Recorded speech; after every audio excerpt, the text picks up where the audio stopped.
Hello' friend, Dhruv অন্য এটা mini ব্লগলৈ আপোনালোকক স্বাগতম জনাইছোঁ। আজি ব্লগটো আৰম্ভ কৰিছোঁ মামাহঁতৰ পাচলি খেতিৰ পৰা। আৰু কি কি খেতি কৰে সকলোখিনি দেখাম, আপোনালোকে চাই যাব। আৰু যদি আপোনালোকক লাগে লৈ যাবহি পাৰিব।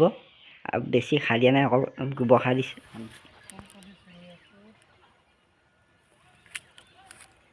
এইজন দাদাই নিবলৈ আহিছে এতিয়া।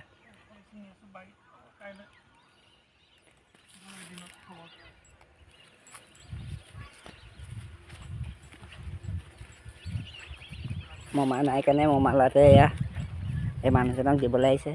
এনে হাঁহ এটা দি দিয়া। এতিয়া কি কি খেতি কৰিছা?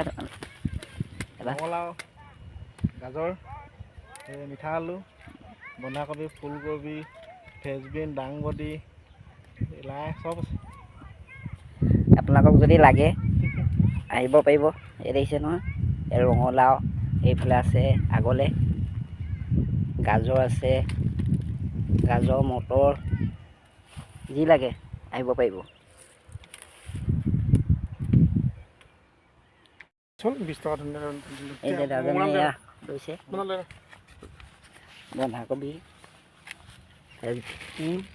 ফুলকবি, ধনিয়া এই লৈছে।